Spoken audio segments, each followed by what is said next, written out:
నమస్కారం. వార్తలకు స్వాగతం. ముందుగా ముఖ్యాంశాలు. జమ్మూ కాశ్మీర్లో వీరమరణం పొందిన తెలుగు జవాన్ మురళీ నాయక్ కి మాజీ ఎమ్మెల్యే హఫీజ్ ఖాన్ ప్రగాఢ సంతాపం.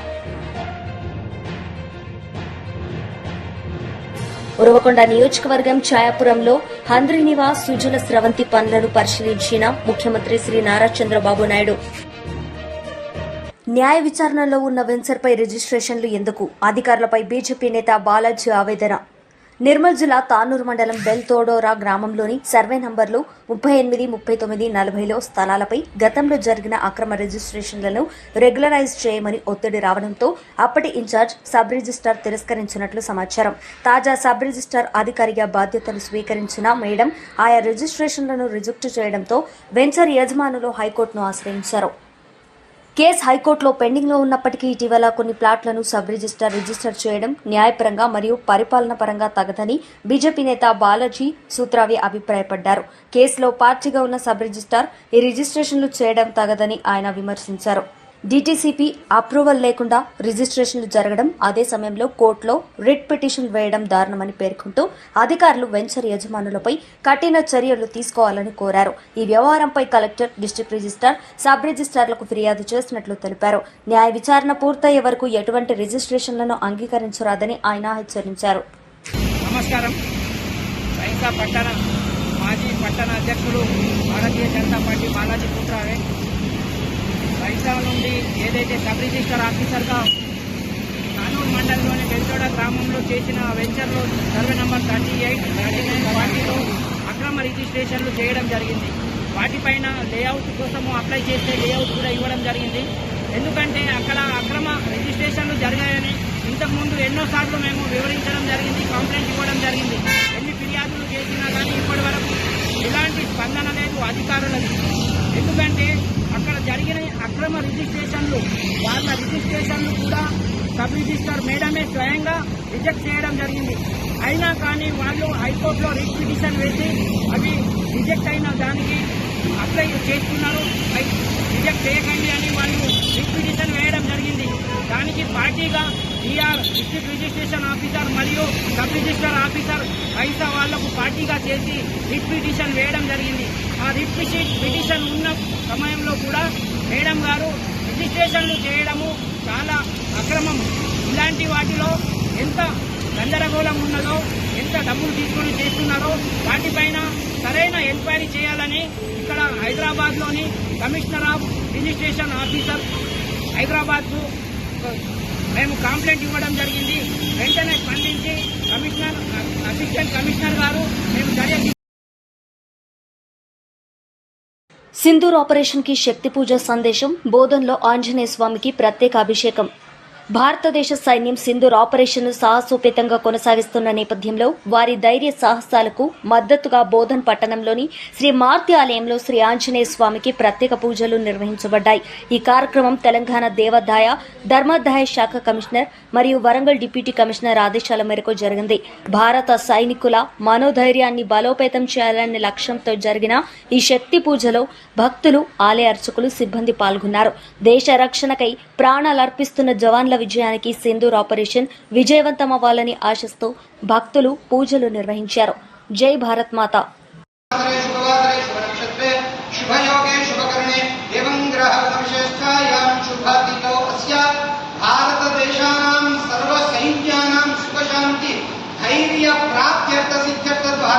श्री आंजनेय स्वामी देवता श्री आंजनेय स्वामी देवता प्रीत्यर्थे यथाशक्ति अर्चना पूजनं करिष्येत.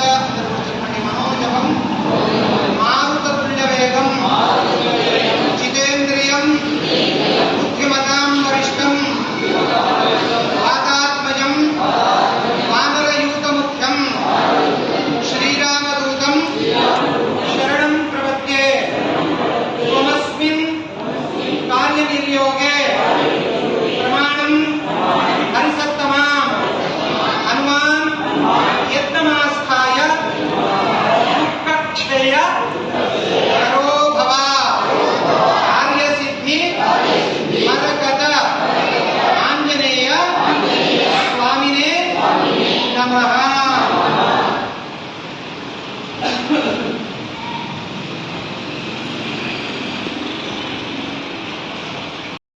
జై శ్రీరామ్ అందరికి కూడా జై భారత్ మాత. మొన్న జరుగుతున్నటువంటి ఈ యొక్క ఉగ్రవాదుల మూకలను సంహరించడానికి మన భారతదేశంలో ఉన్నటువంటి జవాన్లందరికీ కూడా హనుమత్ కృపా కటాక్షాలు కలగాలని చెప్పేసి ఈరోజు మన తెలంగాణ దేవాదాయ ధర్మాదాయ శాఖ కమిషనర్ గారి యొక్క ఆదేశానుసారంగా మన బోధనపట్నంలో గల శ్రీ మారుతి మందిరంలో వారందరికీ కూడా ధైర్యం కలిగించి మన విజయ పతాకాన్ని ఎగరేసి వేయాలని చెప్పేసి ఒక సంకల్పం చేత ఈరోజు శాంతి అనేటువంటి ఒక మంత్రం చేత వారికి ధైర్యం సమకూర్చాలనేటువంటి ఒక మంత్రం చేత ఈరోజు మహా అర్చన కార్యక్రమం నిర్వహించడం జరిగింది. ఈ కార్యక్రమంలో బోధనపట్నంలో ఉన్నటువంటి ప్రతి ఒక్క ప్రజలు కూడా భక్తులు కూడా పాల్గొన్నారు. వారందరూ కూడా కోరిక ఎప్పుడు కూడా భారతదేశ యొక్క పతాకం ఎగురుతూ ఉండాలనేటువంటి ఒక సంకల్పం చేత మోదీ గారు ఇలాగే ప్రభుత్వాన్ని నడిపించాలనేటువంటి ఒక సంకల్పం చేత ఈరోజు ఈ కార్యక్రమం జరిపించడం జరిగింది. కనుక జై భవానీ, జై భారత్ మాతా की जय, जय बोलो भारत माता की जय, जय శ్రీరామ్, జై శ్రీరామ్. ఉరవకొండ నియోజకవర్గం ఛాయాపురంలో హంద్రీనీవ సుజల స్రవంతి పనులను పరిశీలించిన ముఖ్యమంత్రి శ్రీ నారా చంద్రబాబు నాయుడు. ఈ సందర్భంగా ఆయన ప్రసంగించారు. కానీ ఆర్థిక అసమానతలు పెరుగుతున్నాయి. కొంతమంది జీవన ప్రమాణాలు పెరగడం లేదు. అందుకే నేను ఆలోచిస్తున్నాను, ప్రభుత్వం ఇచ్చే అన్ని సంక్షేమ కార్యక్రమాలు ఇస్తాం, అభివృద్ధి చేస్తాం. అదే సమయంలో నిరుపేదలుగా ఉండడానికి వీలు లేదు. నిరుపేదలకు అండగా నేనుంటాను. ఎవరైతే ఈ సమాజంలో 10 రూపాయలు సంపాదించారో మీరు కూడా ఆలోచించుకోవాలి. సమాజం వల్ల మీరు పైకి వచ్చారు. ఆ సమాజం ఇంకా కూడా ఇబ్బంది పడతా ఉంది. ఒకప్పుడు నేను ఒక పిలిపిచ్చాను, జన్మభూమి పిలుస్తుంది, రా కదిలి రా అంటే విదేశాల్లో ఉండే వాళ్ళు వచ్చి ఆ ఊర్లో స్కూల్ బిల్డింగ్లు కట్టారు, రోడ్లు వేశారు, కొన్ని పనులు చేశారు, సమాజం కోసం పనులు చేశారు. ఇప్పుడు నేను ఇచ్చే పిలుపు, నీతో సమానంగా పుట్టినవాడు ఇంకా అట్టడుగునున్నాడు, వాడిని ఆదుకునే బాధ్యత నీకుంది, మానవత్వం ఆలోచించమని పిలిపిస్తున్నాను. సమాజం నీకు గౌరవం ఇచ్చినప్పుడు, సమాజం వల్ల నువ్వు లాభం పొందినప్పుడు, అవకాశాలు అందిపుచ్చుకొని నువ్వు ముందుకు పోయావు. నేను కూడా ఒక సాధారణ కుటుంబంలో పుట్టాను. మా నాన్న కూడా రైతే. ఆ రోజు నాకు కొన్ని అవకాశాలు వచ్చాయి. అవకాశాలు ఉపయోగించుకొని అంచెలంచెలుగా ఎదిగి ఒక రాష్ట్ర ముఖ్యమంత్రి కాగలిగాను. ఈరోజు నేను 10 మందికి కాదు, టోటల్ అడ్మినిస్ట్రేషన్ నడిపించే పరిస్థితికి వచ్చాను. ఈరోజు గొప్ప వాళ్ళందరినీ మీరు ఆలోచించండి. ఒక ఎన్టీ రామారావు గారిని, ఒక నరేంద్ర మోడీ గారిని, ఒక అంబేద్కర్ గారిని, ఒక అబ్దుల్ కలాం గారిని, ఒక గాంధీజీని ఆలోచించండి. వీళ్ళు కూడా సామాన్యమైన వ్యక్తులే. వాళ్ళకు అవకాశాలు వచ్చాయి. కానీ ఒక్కొక్కసారి అంబేద్కర్ లాంటి వ్యక్తికి ఆ సమయంలో బరోడా రాజు అండగా నిలబడ్డాడు. చదువుకోవడానికి 12 రూపాయలు ఇస్తే బాంబేలో చదువుకున్నాడు. లండన్కు పోవాలంటే $12 డబ్బులు ఇచ్చాడు. దానివల్ల లండన్లో లా చేశాడు. దానివల్ల రాజ్యాంగాన్ని రాశాడు. ఈ దేశానికి దశ దిశ నిర్దేశించాడు. ఆ సహాయం అతనికి ఎంతో ఉపయోగపడింది. అబ్దుల్ కలాం దేశమే గర్వించదగ్గ లీడర్. ఆయనకు కూడా ఒక అయ్యంగారు అయితే దగ్గర చేర్చి ఒక శిష్యుడిగా అన్ని విషయాల్లో అండగా నిలబడ్డాడు. దాంతో ఆయన ఒక పెద్ద వ్యక్తిగా తయారయ్యాడు. నేను అదే చేస్తున్నా. సమాజంలో పైకొచ్చిన 10% ఇది మీ బాధ్యత. మానవతా దృక్పథంతో ఆలోచించండి. ఇంకా కింద స్థాయిలో ఉండే 20% వాళ్ళకు మనం దత్తత తీసుకుందాం, బాధ్యత తీసుకుందాం, వాళ్ళకు అండగా ఉందాం. వాళ్ళకి ఎప్పటికప్పుడు మంచి ఆలోచనలు ఏదైనా కావాలంటే సరైన సమయంలో సరైన సూచనలు చేసి అవసరమైతే 10 రూపాయలు ఖర్చు పెట్టడం. 10వ తరగతి చదువుతూ ఉంటారు, 2 పిల్లలుంటారు, వాళ్ళు ఒకసారి చదివించలేరు. ఏదో కూలికి పంపించాలనుకుంటారు.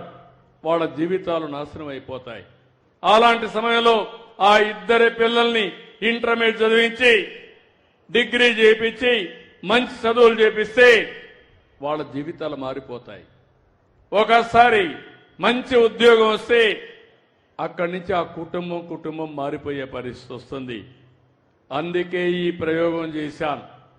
మార్గదర్శి బంగారు కుటుంబాలు, ఈ కుటుంబాలన్నీ కూడా ఇబ్బందులో ఉండే కుటుంబాలే కానీ వాళ్ళకి చేత కాక కాదు, తెలివితేటల్లాగా కాదు, వాళ్ళకు అండ లేక, వాళ్ళని ఆదుకునే నాదుడు తగిన సమయంలో లేక వాళ్ళు ఇబ్బంది పడుతున్నారని చెప్పి కూడా నేను మీకు తెలియజేస్తున్నా. ఇది ఒక గేమ్ చేంజర్గా తయారవుతుంది. నేను ఒకటే ఆలోచిస్తున్నాను, ప్రభుత్వం ఇచ్చే కార్యక్రమాలు ఇస్తున్నాయి. 2029కి జీరో పావర్టీ అంటే పేదరికం లేని సమాజాన్ని తయారు చేయడం నా లక్ష్యంగా ఎంపిక చేసుకున్నాను. ఆ తర్వాత అక్కడితో ఆగదు. ఆర్థిక అసమానత తగ్గిస్తానే ఉంటాం. పైనుండే 10%, కింద నుండే 20%కి సలహాలు ఇవ్వండి, సహాయం చేయండి, గైడెన్స్ ఇవ్వండి, అండగా నిలబడండి, చేయూతనివ్వండి. వాళ్ళు కూడా పైకి వస్తారని చెప్పి కూడా నేను మీకు తెలియజేస్తున్నా. మొన్న ఉగాది రోజున ఈ కార్యక్రమానికి శ్రీకారం చుట్టాను. చేస్తే బ్రహ్మాండమైన రెస్పాన్స్ వచ్చింది. చాలా మంది ముందుకు వచ్చారు. ఇప్పటికి ఇంకా నేను పూర్తిగా దీన్ని చేయలేదు. ఆగస్టు 15కి ఈ కార్యక్రమాన్ని పూర్తిగా 20 లక్షల కుటుంబాల్ని బాధ్యత తీసుకునే మార్గదర్శకుల్ని తీసుకొస్తున్నాను. దీనికి అంతా కూడా టెక్నాలజీ వచ్చింది. ఏ రోజుకు ఆ రోజు ఎవరెవరికి ఏం చేశారో నాకు ఒక ఐడియా వస్తుంది. ప్రతి సంవత్సరం ఈ సంవత్సరం వాళ్ళ యొక్క తలసరి ఆదాయం ఎక్కడుంది, రాబోయే సంవత్సరం తలసరి ఆదాయం ఎట్లా పెరిగింది, వేరే వాళ్ళ ఆదాయం ఎట్లా పెరిగింది, వీళ్ళ ఆదాయం ఎట్లా పెరిగింది, రెండు కూడా అధ్యయనం చేస్తున్నా. ఎవరైతే మార్గదర్శులు బాగా పనిచేస్తారో వాళ్ళని అభినందిస్తా, సన్మానం చేస్తా, గౌరవిస్తా. నేను ఒకటే చెప్తున్నాను, రాష్ట్రంలో ఉండే మార్గదర్శి అందరికి కూడా, డబ్బులుండే వాళ్ళందరికీ కూడా డబ్బులు కావాలి, సంపద సృష్టించాలి, మీ జీవితాలు బాగుండాలి. అదే సమయంలో మీరు కూడా సంపద మీ ఒక్కరికే ఉండాలి. మాజీ మంత్రి అంబటి రాంబాబు మీడియా సమావేశం నిర్వహించారు. ఈ సందర్భంగా ఆయన మాట్లాడారు. పూర్తిపరచడం కోసం సజ్జల రామకృష్ణారెడ్డి గారిని కూడా సిఐడి ఆఫీసుకు పిలిపించి విచారణ చేశాము అనేటువంటి మెహర్బానీ కోసం ఇలాంటి కార్యక్రమాలు జరుగుతూ ఉన్నాయి. ఇది చాలా దురదృష్టకరమని మనవి చేస్తున్నాం. తెలుగుదేశం పార్టీ అధికారంలోకి వచ్చిన దగ్గర నుంచి అభివృద్ధి లేదు, సంక్షేమం లేదు. మాటల్లో మాత్రం కోటలు దాటేటటువంటి అభివృద్ధి, అమరావతి గురించి అభివృద్ధి, పోలవరం గురించి అభివృద్ధి మాటల్లో మాత్రమే కనిపిస్తున్నది. కక్ష సాధింపులు బహుశా భారతదేశానికి స్వాతంత్రం వచ్చిన తరువాత ఇంత పెద్ద ఎత్తున ఏ రాష్ట్రంలోనూ జరగనటువంటి అరెస్టులు, కేసులు పెట్టి నిర్బంధించేటటువంటి కార్యక్రమం చేస్తున్నారు. నిన్న చాలా ఆశ్చర్యకరమైన అంశం ఏంటంటే, ధనుంజయ రెడ్డి గారని సాక్షి ఎడిటర్ ఉన్నారు, ఆయన కేఎన్ఆర్ మా పార్టీలో జగన్మోహన్ రెడ్డి గారికి సన్నిహితంగా ఉండే సెక్రటరీ, మనోహర్ అనేటువంటి మా దగ్గర పనిచేసేటటువంటి జగన్మోహన్ రెడ్డి గారి ఆఫీసులో పనిచేసినటువంటి వ్యక్తి, వీళ్ళింటికి వెళ్ళి సోదాలు చేశారు. దేనికో తెలుసా? ధనుంజయ రెడ్డి గారు, కృష్ణమోహన్ రెడ్డి గారు అక్కడ దాక్కున్నారేమోనని. ఏం నాకు అర్థం కాల, పిచ్చెక్కిందే పోలీసులకు. నాకు ఏదో ఒక విధంగా అల్లరి చెయ్యాలి, ఏదో ఒక విధంగా అపాస్పాలు చెయ్యాలనేటువంటి కుట్రలో భాగంగా పోలీసులను ఆడిస్తున్నారు, పోలీసులు ఆడుతున్నారు. చిన్నపిల్లల ఆటలాగా ఆడుతున్నారు పోలీసులు. మాట్లాడితే ఎంక్వైరీకి పిలవటం, కేసులు ఎవరన్నా అరెస్ట్ చేయగానే అరెస్టుకు బెయిల్ రాకుండా ఉండేందుకు పోలీస్ కస్టడీకి పిటిషన్ పెట్టడం, ఆ పోలీస్ కస్టడీ కోసం 2 రోజులు 3 రోజులు తీసుకోవటం, ఏమీ లేకుండా పిచ్చి ప్రశ్నలు అడగటం, పంపించడం, ఇదంతా ప్లేయింగ్. ఒక రకమైన వికృతమైన ఆట లోకేష్ గారి నాయకత్వంలో జరుగుతుందనేది అందరికీ తెలిసినటువంటి సత్యం. ఇవాళ నిజంగానే మాకు ఇంత బాధలు కూడా, ఇంతమందిని అరెస్ట్ చేస్తున్నా కూడా మాకు ఒక రకమైనటువంటి ధైర్యం వస్తుంది. సమీకరిస్తున్నారు మమ్మల్ని. పోలీసు యంత్రాంగము, చంద్రబాబు నాయుడు గారు, లోకేష్ గారు మా పార్టీలో ఉన్నటువంటి వ్యక్తులందరినీ సమీకరించేటటువంటి నిద్రపోయే వాళ్ళని కూడా లెగ్గొడుతున్నారు. ఇవాళ గుంటూరుకి మా సజ్జల రామకృష్ణారెడ్డి గారు వస్తుంటే వేలాది మంది తరలి రావాల్సిన పరిస్థితి ఏర్పడింది. అంటే ఏంటి, నిద్రపోతున్న వాళ్ళు కూడా లెగ్గొట్టి అయ్యా సజ్జల రామకృష్ణారెడ్డి గారిని అనవసరంగా తీసుకొస్తున్నారు పోలీస్ స్టేషన్ సిఐడి ఆఫీస్కి, మీరు వెళ్ళండి అని ఒక పిలుపునిచ్చినట్టుగా కనిపిస్తూ ఉంది. ఏమిటి దుర్మార్గం అని అడుగుతా ఉన్నా. చాలా దుర్మార్గమైనటువంటి కార్యక్రమాలకు ఇవాళ తెలుగుదేశం ప్రభుత్వం లోకేష్ గారి నాయకత్వంలో కక్షపూరితంగా వ్యవహరిస్తుంది. ఎన్ని కేసులండి, 1, 2, 3 కనపడిన వాడి ప్రతి మీద వైఎస్ఆర్ కాంగ్రెస్ పార్టీలో యాక్టివ్గా ఉన్నటువంటి ప్రతి నాయకుడి మీద ఏదో కేసులో పెట్టేటువంటి కార్యక్రమం. లిక్కర్ కేసులు కూడా తీసుకొచ్చారు, ఏమీ లేదు దానిలో ఎంతమందిని పెడతారో తెలియదు, ఎంతమందిని అరెస్ట్ చేస్తారో తెలియదు. గందరగోళాలు చేసేటటువంటి పరిస్థితికి వాళ్ళ రాష్ట్ర ప్రభుత్వం పోలీసు యంత్రాంగాన్ని ఉపయోగించుకొని చేస్తున్నటువంటి ఈ దమనకాండని, ఈ కక్ష సాధింపు చర్యల్ని ప్రజలు గమనించాలని మనవి చేస్తున్నాం. ప్రభుత్వాలు శాశ్వతం కాదు. ఇవాళ ఉంటుంది ఈ ప్రభుత్వం, మళ్ళీ 5 సంవత్సరాలు ఇంకో ప్రభుత్వం వస్తుంది. మనం చూస్తున్నాం కదా, ఈ ప్రభుత్వమే చిరస్థాయిగా ఉంటుందా? లోకేష్ చంద్రబాబే ఉట్టిగట్టుకు ఊరేగుతారా? చంద్రబాబు ఎన్నిసార్లు ఓడిపోలేదు, లోకేష్ ఎన్నిసార్లు ఓడిపోలేదు. నేను ఒకటే మనవి చేస్తున్నా, జగన్మోహన్ రెడ్డి గారి నాయకత్వంలో 5 సంవత్సరాలు పరిపాలన చేసిన తర్వాత దురదృష్టవశాత్తు మేము ఓటమి పాలయ్యాం. అపోజిషన్లో ఉన్నాం. అపోజిషన్ ఉండి మా కార్యక్రమాలు మేము చేస్తున్నటువంటి తరుణంలో మమ్మల్ని కక్ష సాధింపు చేయాలనేటువంటి ఉద్దేశంతో ఈ రకమైనటువంటి ధోరణితో రాష్ట్ర ప్రభుత్వం, ముఖ్యంగా పోలీస్ యంత్రాంగం, నేను మనవి చేస్తున్నా, పోలీసు వారికి కూడా చాలామంది ఐపీఎస్ ఆఫీసర్లు ఉన్నారు, డీజీ ర్యాంక్ వాళ్ళు ఉన్నారు, అందరూ ఉన్నారు. మీరు ఏ లోకేష్ చెప్పాడనో ఎవరి మీద పెడితే వాళ్ళ మీద కేసులు పెట్టి అనవసరంగా తీసుకువెళ్ళేటటువంటి పరిస్థితి చేయటం, డీజీ స్థాయిలో ఉన్నటువంటి వ్యక్తిని వాళ్ళ అరెస్ట్ చేసి లోపల పెట్టేటువంటి కార్యక్రమానికి ఒక దుష్ట సాంప్రదాయానికి మీరు తావిస్తున్నారు, దుష్ట సాంప్రదాయాలను మీరు సృష్టిస్తున్నారు. ఇదే సాంప్రదాయాలు వచ్చే ప్రభుత్వం కూడా పరిపాలించాలి అనేటువంటి పద్ధతుల్లో మీరు వ్యవహరిస్తున్నారు. ఇది చాలా దుర్మార్గమైనటువంటి అంశంగా నేను భావిస్తున్నాను. అంత డైవర్ట్ చేయటం, అభివృద్ధి జరగట్లేదని అడుగుతారేమోనని కేసులు, సంక్షేమం జరగట్లేదని అడుగుతారని కేసులు పెట్టడం, రోజుకు అరెస్ట్ చేయటం, రోజుకు గందరగోళం చేయటం. ఈనాడులో, ఆంధ్రజ్యోతిలో ఫ్రంట్ పేజీలో ఒకే రోజు రకరకాల వార్తలు కరుణాకర్ రెడ్డి గారి మీద, అప్పిరెడ్డి గారి మీద, ఇంకా వాళ్ళ మీద, వీళ్ళ మీద, ఎవరి మీద కనపడితే వాళ్ళ మీద, ఎవరు యాక్టివ్గా ఉంటే వాళ్ళ మీద కేసులు పెట్టి అణచాలని ప్రయత్నం చేస్తున్నారు. నేను ఒకటే మనవి చేస్తున్నా, ఎంత అణచాలని ప్రయత్నం చేస్తారో అంత ఉవ్వెత్తున వైఎస్ఆర్ కాంగ్రెస్ పార్టీ ముందుకు సాగుతుందని కూడా మనవి చేస్తున్నా. నిర్బంధంలో పెట్టాలనుకుంటున్నారు, నిర్బంధాల నుంచి పోరాట పటిమతో ముందుకు వెళతామని కూడా ఈ సందర్భంగా నేను మనవి చేస్తున్నా. రాష్ట్రంలో ఉన్న వైఎస్ఆర్ కాంగ్రెస్ కార్యకర్తలందరికీ మనవి చేస్తున్నా, అధైర్యపడవలసినటువంటి అవసరం లేదు. వైఎస్ఆర్ కాంగ్రెస్ పార్టీకి లీగల్ టీమ్స్ అన్ని చోట్ల పనిచేస్తున్నాయి. ఏ చిన్న కేసు పెట్టినా వెంటనే న్యాయస్థానాలకు వెళ్లి పోరాడేటువంటి క్రమం చేస్తున్నాం.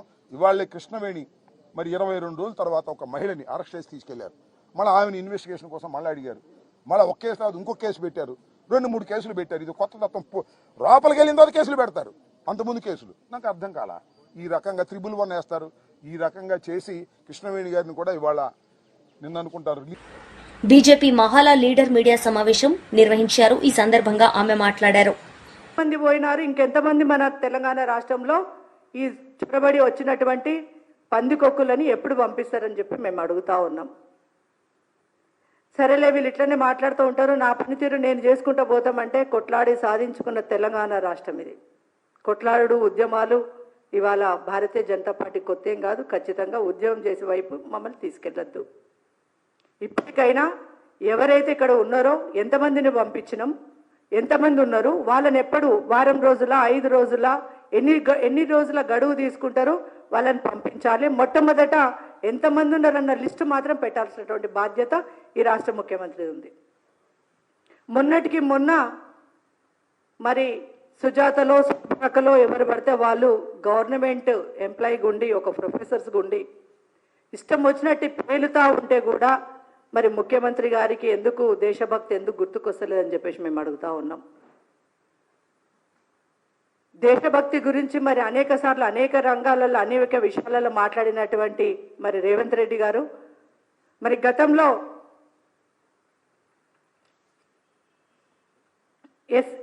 ఎస్ఆర్ఎం యూనివర్సిటీలో ఇట్లనే ఒక ప్రొఫెసర్ పిచ్చి వాగితే అక్కడి నుంచి వాళ్ళు సస్పెండ్ చేసిండ్రు. భారతీయ జనతా పార్టీ తరఫున మా డిమాండ్ కూడా ఏంది అంటే, బాధ్యత గల ఉద్యోగాలలో ఒక ప్రొఫెసర్ అంటే గురువు. తల్లిదండ్రుల తర్వాత దేశానికి ఎవరు ప్రధానమంటే ఒక గురువు. మరి ఒక ప్రొఫెసర్ అయ్యుండి ఇష్టం వచ్చినట్టు ఫేస్బుక్లలో సోషల్ మీడియాలలో పెట్టి మళ్ళీ క్షమించండి అని అంటే ఇక్కడ భారతదేశంలో బతుకుతూ భారతదేశపు గాలి పీలుస్తూ భారత గడ్డ మీద ఉంటూ ఒక స్త్రీగా ఆలోచన మర్చిపోయి పహల్గామాలో ఎంతోమంది మహిళల సింధూరం నేలపాలైందని తెలిసి కూడా ఇష్టం వచ్చినటువంటి పేలినటువంటి ఆ శూర్పణఖలు ఎవరైతే ఉన్నారో సుజాతల శూర్పణఖల వాళ్ళ మీద ఖచ్చితంగా సస్పెండ్ చేయాల్సినటువంటి బాధ్యత రేవంత్ రెడ్డికి ఉందని చెప్పి మేము గుర్తు చేస్తూ ఉన్నాం. చేయనట్లయితే వారొక్కరే కాదు, ఎవరైతే ప్రభుత్వ ఉద్యోగాల నుండి ఇష్టం వచ్చినట్టు పేలినటువంటి వాళ్ళ మీద మీ చేతులు ఉన్నటువంటి అధికారమే కదా, ఖచ్చితంగా వాళ్ళని సస్పెండ్ చేయాలని చెప్పి మేము పార్టీ తరపు నుంచి మా బీజేపీ పార్టీ తరపు నుంచి మేము మీకు డిమాండ్ చేస్తూ ఉన్నాం. ఇంకొక విషయానికి వచ్చినప్పుడు ఏంటంటే నమస్తే తెలంగాణ పేపర్. మరి నమస్తే తెలంగాణ పేపర్కి సంబంధించి ఒక రాజ్యసభ మెంబర్ది అది. మరి దేశానికి భారతదేశం తరపున మాట్లాడతారా, పాకిస్తాన్కి ప్రతినిధిగానో పాకిస్తాన్ అధికార ప్రతినిధిగానో లేకపోతే ఆ ఉర్దూ భాషలు ఉర్దూ వార్డులు వాడుకుంటా ఇట్లా పేపర్లలో రాయడం దీని బాధ్యత రాజ్యసభ సభ్యుడిది కాదా అని చెప్పి మేము అడుగుతా ఉన్నాం. దీని బాధ్యత వారే దీనికి వివరణ ఇవ్వాలి. ఇంకొకసారి ఇలాంటి పిచ్చి పిచ్చి రాతలు రాస్తే మరి తెలంగాణ నమస్తే తెలంగాణ పేపర్ అనేది రాష్ట్రంలో ఎట్లా చెల్లామని అవుతుందో కూడా మేము చూస్తామని చెప్పి మేము చెప్తా ఉన్నాం. ఎందుకంటే ఇది రాజకీయ పార్టీల ముచ్చట్లు కాదు. ఇది ఇవాళ రాజకీయ పార్టీ గురించి మేము మాట్లాడట్లేదు. దేశం కోసము, దేశ భద్రత కోసము, దేశంలో ఉన్నటువంటి పౌరుల కోసము, పౌరుల భద్రత కోసం మేము మాట్లాడుతూ ఉంటే మీరు ఇష్టం వచ్చినట్టుగా ఇష్టం వచ్చిన వ్యవహారాలు ఈ దేశంలో చేయడానికి వీలేదు. తెలంగాణ రాష్ట్రంలో అంతకంటే లేదు. తెలంగాణ రాష్ట్రంలో ఉండాలన్నా, భారతదేశంలో ఉండాలన్నా వందే మాతరం పాట ఎట్లయితే పాడాలో, వందే మాతరానికి జై ఎట్లయితే కొట్టాలో, మరి మొన్న జరిగినటువంటి యొక్క పహల్గామాది ప్రతి ఒక్కరి గుండెల్ని మరి పిండేసింది. మరి ఇక్కడ కొందరు దొంగ ముసుగులు వేసుకొని పందుకొక్కుల్లాగా విషపు విత్తనాలకు, విషపు పురుగులకు పుట్టినటువంటి విత్తనాలలాగా ప్రవర్తన నిజంగా అసహ్యం వేస్తూ ఉంది. ఇటువంటి వాళ్ళు మన దేశంలో ఉన్నారు కాబట్టే ఇంకా ఇన్ని బాధలు మనకు ఉంటున్నాయని. స్వతంత్ర భారతదేశంలో దరిద్రం ఎక్కడుందిరా నాయన అంటే ఇలాంటి దేడి దిమాకు సగం దిమాకు ఉన్నోళ్ళ వల్లనే దేశానికి ఇబ్బంది జరుగుతూ ఉందనేది తెలియజేస్తూ ఉన్నాం. ముఖ్యంగా రేవంత్ రెడ్డి గారు మాత్రం ఈ విషయంలో ఎంతమంది చెరబడి ఉన్నారు, ఎంతమంది అక్రమంగా ఉన్నారు అనేది వీళ్ళ యొక్క లెక్కలు చెప్పాలి. ఎంతమంది వెళ్ళిండ్రు, ఎంతమంది ఉన్నారు, ఎంతమందిని ఇంకెప్పుడు పంపిస్తారు. అవసరం లేని ఎవరైతే అనవసరమైనటువంటి మాటలు పేలుతున్నారో వాళ్ళని సస్పెండ్ ఎప్పుడు చేస్తారు, ఎట్లా చేస్తారు, ఇవన్నీ కూడా ముఖ్యమంత్రికి మేము డిమాండ్ చేస్తున్నాం. ఇవి చేయాల్సిందిగా కోరుతున్నాం. మరి దేశం యొక్క భద్రత కోసం ఇవాళ చాలామంది పిచ్చి పిచ్చి సినీ యాక్టర్లు కూడా ఏది పడితే అది మొరుగుతూ ఉన్నారు. అసలు అవగాహన లేకపోతే నోరు మూసుకొని ఉండండి.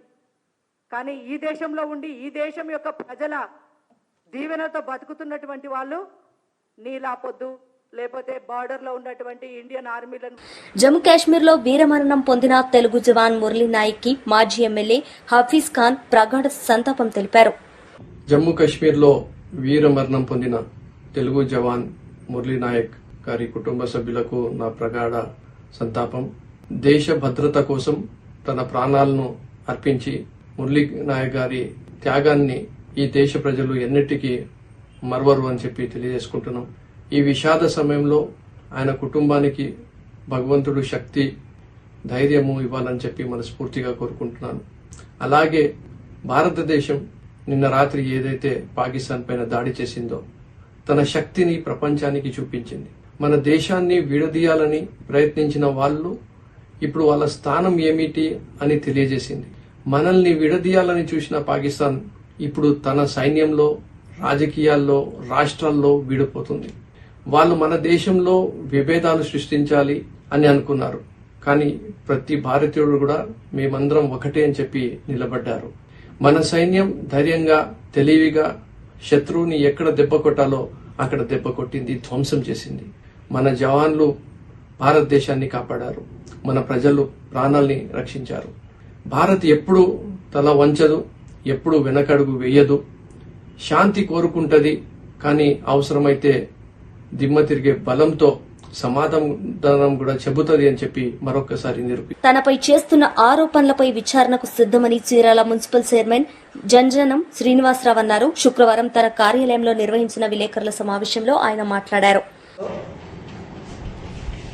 బాపట్ల జిల్లా చీరాల పురపాలక సంఘం చైర్పర్సన్ గా 2021 మార్చి 18 నుంచి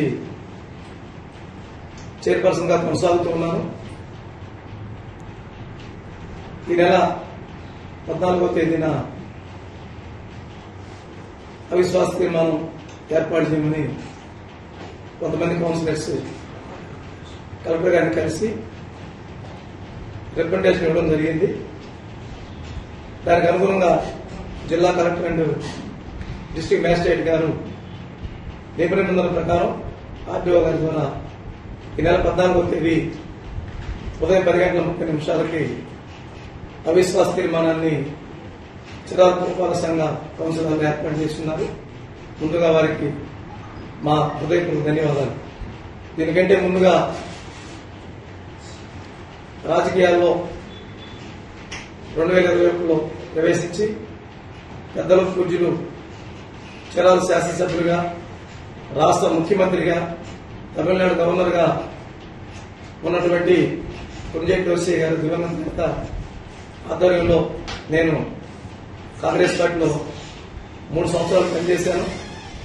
2002లో చేనేతలు వాడే చిలపనూరుకి 9.2% ఎక్సైజ్ డ్యూటీ విధించే సందర్భంలో చురుకైన పాత్ర పోషించి చేనేత కార్మిక సంఘ నాయకులు, జనసమాఖ్య వ్యవస్థాపకులు నాకు అన్న సమ్మానులు మాచెల్ల మోహన్ రావు గారు, అదేవిధంగా చీరాల ప్రాంతంలో ఉండేటువంటి మాస్టర్స్ అందరిని కూడా ఐక్యం చేసి అనేక మంది పెద్దలు కార్మిక సంఘ నాయకులందరితో కూడా కలిసి చేనేత రంగాన్ని బ్రతికించుకోవడం కోసం ఆ రోజున కేంద్ర ప్రభుత్వాన్ని అభ్యర్థించడం జరిగింది.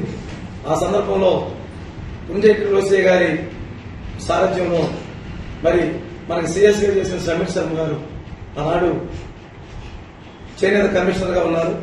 మొట్టమొదటిగా మమ్మల్ని 2022 ఫిబ్రవరి 8వ తారీఖున సమీర్ శర్మ గారితో మీటింగ్ ఏర్పాటు చేసి 2022 ఏప్రిల్ 6-7 తేదీల్లో మరి ఎవరైతే కాంగ్రెస్ పార్టీ అధ్యక్షురాలు ఉన్నారో సోనియా గాంధీ గారిని బృందాన్ని తీసుకెళ్లాం. ఆ రోజున మొదలుపెట్టిన ప్రయాణం చేనేత రంగాన్ని బతికించుకోవడం కోసం, ప్రజా సమస్యల పట్ల పనిచేద్దామన్న ఉద్దేశంతో ఒక చేనేత కార్మికుడిగా ఉన్న నేను, రాజకీయ కుటుంబంగానే మేము అక్షరాలు నేర్చుకుంటూ గురువులేని విద్యగా 2024 వరకు కూడా కాంగ్రెస్ పార్టీలో చురుకైన కార్యకర్తగా పనిచేసింది. తదుపరి పెద్దలు కొంజేటి రోసయ్య గారు శాసనసభ అభ్యర్థిగా ప్రకటించిన తర్వాత నేను మా గురుదేవులు పూజ్యులు పెద్దలు దైవ సమానులు కదం బలరామకృష్ణమూర్తి గారి యొక్క సారథ్యంలో, వారి యొక్క శిష్యర్గంలో రామనాయుడు గారు రెండోసారి ఎంపీగా పోటీ చేసిన సందర్భంలో హైదరాబాద్ లో నేను తెలుగుదేశం పార్టీలో చేరి అప్పటి నుండి కూడా ప్రస్తుతం నారాయణ కాలేజీ ఉన్నటువంటి నా సొంత ఆస్తిలో తెలుగుదేశం పార్టీ కార్యాలయాన్ని స్థాపించి నా చేనేత వ్యాపారం, నా రియల్ ఎస్టేట్ వ్యాపారం చేస్తూ నేను సంపాదించినటువంటి డబ్బును కూడా లెక్కించకుండా నేను నమ్ముకున్న సిద్ధాంతానికి పనిచేసిన విషయం చీరాల నియోజకవర్గంలో ప్రజలందరికీ, పాత్రికేయులందరికీ తెలుసు. మరి ఆ సందర్భంలో 2009లో మరి మహానుభావులు, మరి ఈనాడు ముఖ్యమంత్రి నారా చంద్రబాబు నాయుడు గారు బలరామకృష్ణమూర్తి గారి సూచన మేరకు చీరాల తెలుగుదేశం పార్టీ శాసనసభ్యుడిగా నాకు అభ్యర్థిగా టికెట్ ఇవ్వడం జరిగింది. అట్ ద సేమ్ టైం మా అన్నగారు చీరాల శాసనసభ్యులు మరి ఎంఎం కొండయ్య గారు కూడా ఒంగోలు పార్లమెంట్ సభ్యులుగా బలరామకృష్ణమూర్తి గారే బీఫారం ఇచ్చడం జరిగింది. చీరాల శాసనసభ్యులు ఇవాళ ఎక్కడి నుంచి అయినా కొత్తమో కానీ 2004 సంవత్సరం నుంచి గత 22 సంవత్సరాలుగా మేము అన్నదమ్ములుగా కరణం బలరామకృష్ణమూర్తి గారి శిష్యులుగా నారా చంద్రబాబు గారి నాయకత్వాన్ని మేము పనిచేశాం.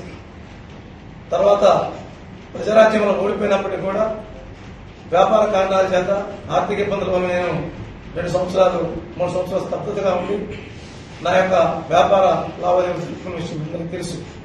రాష్ట్ర విభజన తర్వాత మరి ఇండిపెండెంట్ గా పోటీ చేసే సందర్భంలో ఆమంచి కృష్ణమోహన్ గారు మరి మా సంఘీయులు గారిని మా మిత్రులు గారిని కూడా సంప్రదించి చైర్పర్సన్ గా చంద్రన్ శ్రీనివాసరావు గారిని పురపాలక సంఘంలో 5వ వార్డులో పోటీ చేయించండి, నేను శాసనసభ్యులుగా ఉంటాను, ఇద్దరు చిరాకు నియోజకవర్గం అభివృద్ధి చేద్దామంటే వారి మాటను విశ్వసించి నేను 2014 ఎన్నికల్లో మరి మార్చి 12వ తేదీన కొత్తపేటలో మా ఇంటికి వచ్చి కృష్ణమోహన్ గారు మన పార్టీలోకి సాధనకు ఆహ్వానించారు. మరి ఆటో గుర్తు మీద 5వ వార్డులో పోటీ చేస్తే ప్రజలందరూ కూడా ఆశీర్వాదం గెలిపించారు. మరి 6 మంది ఆటో గుర్తు మీద గెలిచినప్పటికీ 12 మంది తెలుగుదేశం పార్టీ కౌన్సిలర్స్ గెలిచారు, 15 మంది వైసీపీ కౌన్సిలర్స్ గెలిచారు. ఆటో గుర్తు మీద 6 ఎవరికి ఓటేస్తే వాళ్లే చైర్మన్. మరి 2009లో కృష్ణమోహన్తో పాటు సమానంగా నేను తెలుగుదేశం పార్టీ శాసనసభ్యులుగా పోటీ చేసి 47 ఓట్లు తెచ్చుకొని ఒక పెట్టు తగ్గి ఏదైనా నమ్ముకుంటామని పనిచేద్దామని బేషాలకు పోకుండా టీడీపీకి ఇన్ఛార్జిగా ఉండి 5వ వార్డు కౌన్సిలర్గా గెలిచి ఒక సాధారణమైన కౌన్సిలర్స్ పక్కన బల్ల మీద కూర్చున్నా. నేను ఎందుకని ఆమంచి కృష్ణమోహన్ ఆ రోజు నాకు ఇచ్చిన హామీ మేరకు నా స్థాయి నాయకుడు నా మీద ఓడిపోయినా నన్ను నమ్మి కౌన్సిలర్గా వేశాడని మరి మీరు నిజాయితీగా ఆలోచించలేకపోయారు. నేను 4 సంవత్సరాలు ఉన్నా ఏ రోజు కూడా మీతో కలిసి ప్రయాణం చేశాను తప్ప ప్రెస్ మీట్లో కానీ ఆఫ్ ద రికార్డులో కానీ ఆమంచి కృష్ణమోహన్ ఎక్కడో కూడా చిన్న మాట కూడా నేను మాట్లాడలేదు. అది మా పెద్దలు నేర్పిన సంస్కారం, కన్నమల్ల కృష్ణమూర్తి గారు నేర్పిన సంస్కారం. కాబట్టి లాస్ట్ ఇయర్లో బతిలాడితే ఏఎంసీ చైర్మన్ గా 1 సంవత్సర కాలం చేశాను. 1 సంవత్సర కాలంలో ఎవరి దగ్గరైనా కానీ ₹1 డబ్బులు లంచం తీసుకోవడం కానీ చెక్ పోస్టుల్లో కానీ తీసుకుని ఉన్నా లేదో ఈ సమాజానికి తెలుసు. మరి తెలుగుదేశం పార్టీలో ఏఎంసీ చైర్మన్ గా ఉండగా మీరు 2000 వార్తలు ముగించే ముందు ముఖ్యాంశాలు మరోసారి. జమ్మూ కాశ్మీర్లో వీరమరణం పొందిన తెలుగు జవాన్ మురళీ నాయక్ కి మాజీ ఎమ్మెల్యే హఫీజ్ ఖాన్ ప్రగాఢ సంతాపం. ఉరవకొండ నియోజకవర్గం ఛాయాపురంలో హంద్రీనివాస్ సుజల స్రవంతి పనులను పరిశీలించిన ముఖ్యమంత్రి శ్రీ నారా చంద్రబాబు నాయుడు.